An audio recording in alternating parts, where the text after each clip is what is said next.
The best of subreddit. You should know. You should know. Sal Khan, founder and CEO of Khan Academy, created over 6,500 videos that can educate you, for most undergrad classes, on almost every topic in physics, math, astrology, history, economics and finance for free. His videos are great extensions to learning and help fill gaps of knowledge. You should know. YSK, X% of Y is equal to Y% of X. So, if you want to find out what 7% of 50 is, you could instead find out what 50% of 7 is, which is 3.5. This means that 7% of 50 is also equal to 3.5. More examples. If you want to find out what 2% of 20 is, do 20% of 2 instead and you'll get 0.4. So, 2% of 20 also equals 0.4. Or, 12% of 25 can be alternatively written out as 25% of 12 instead, which would be 3. Explanation: commutative property. So, 0.07 times 50 will always equal 50 times 0.07. I hope you found this interesting and or helpful. You should know. If you own a Samsung Galaxy and received a Find My Phone notification 2 hours ago, no one is tracking you. Samsung fucked up and sent it to all Galaxy phones. Technology. Panic over. Edit. Wow, this blew up. Thank you so much for the awards. I'm glad I could help. Samsung have since apologized and explained that the message was sent unintentionally during internal testing. You can read all about it here. You should know. Installing a bidet attachment to your toilet is super easy and probably cheaper than stockpiling a ton of toilet paper. And it feels cleaner too. You should know. If a family member dies and debt collectors tell you that you're now responsible for paying the deceased's debts, they are lying. Debt does not pass to anyone else upon death. It is a far better worded summary of what I was trying to explain here. US only. Check your local and state laws. Contact an attorney with questions. This is a common tactic of bill/debt collectors, especially with medical bills, which a lot of people rack up in their final days. Debt does not pass to anyone else upon someone's death.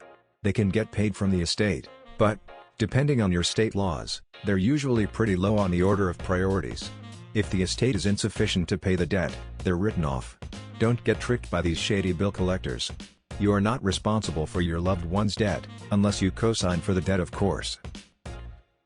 You should know that BBC has one of the biggest and best recipe collections available for free, and since they are a public service, they have no ads, no walls of text, just recipes. Google has transformed every recipe web into a wall of text that they are forced to write if they don't want SEO to screw them. Fortunately for us, BBC is a public institution and they don't need to do it. The collection is massive and has the recipes right away. The web is bbc.co.uk/food.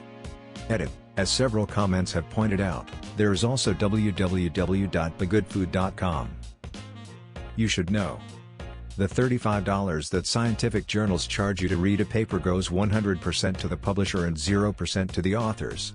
If you email a researcher and ask for their paper, they are allowed to send them to you for free and will be genuinely delighted to do so. If you're doing your own research and need credible sources for a paper or project, you should not have to pay journal publishers money for access to academic papers, especially those that are funded with government money. I'm not a scientist or researcher, but the info in the title came directly from a PhD at Laval University in Canada. She went on to say that a lot of academic science is publicly funded through governmental funding agencies. It's work done for the public good, funded by the public, so members of the public should have access to research papers. She also provided a helpful link with more information on how to access paywalled papers. You should know.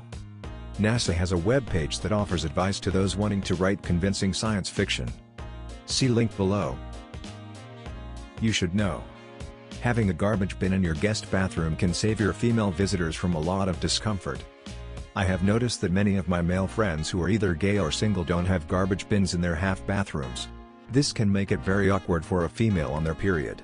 Either they have to try and wrap up feminine hygiene products in toilet paper and carry it around your house searching for another garbage, or awkwardly stash it in their purse. It's 20 times more awkward if this happens during a party when you have a lot of people around. I've also had this problem before when visiting older women who don't need a garbage can for their own personal use anymore, so men aren't the only culprits. So please consider that your guests might actually need and appreciate a small garbage can in the toilet area. You should know. This whole week in New York is a code blue weather emergency. This means that if you see a homeless person on the street seeking shelter, you can call 311, give a description of the person and the location, and an outreach team will be dispatched to assist. You don't need to approach the person, or wait for anyone to arrive. All you need to do is call 311. Edit, user Captain_A says that, this is also applicable in DC as well. You can call 311 or 202-399-7093. Also, a comment which provides links to many more numbers like this for cities across the US. You should know that if an oncoming vehicle is flashing their lights at you for no reason, it's likely there is a cop up ahead attempting to catch you speeding with radar. You can thank that oncoming vehicle by paying it forward. Edit, all the Australians in the comments are super triggered, so, if you live in Australia don't flash your lights for any reason, or you will apparently spend the rest of your life in prison. You should know. In times of indefinite confinement, it's vital to keep a schedule. Set an alarm. Do a morning exercise routine. Have tea at 4. It helps to cope, and keeping yourself busy helps prevent depression. Stay strong, peeps. Thanks for watching. If you liked this video, please hit the like button. Comment down below if you have you should know, to share. Have a nice day, amigos.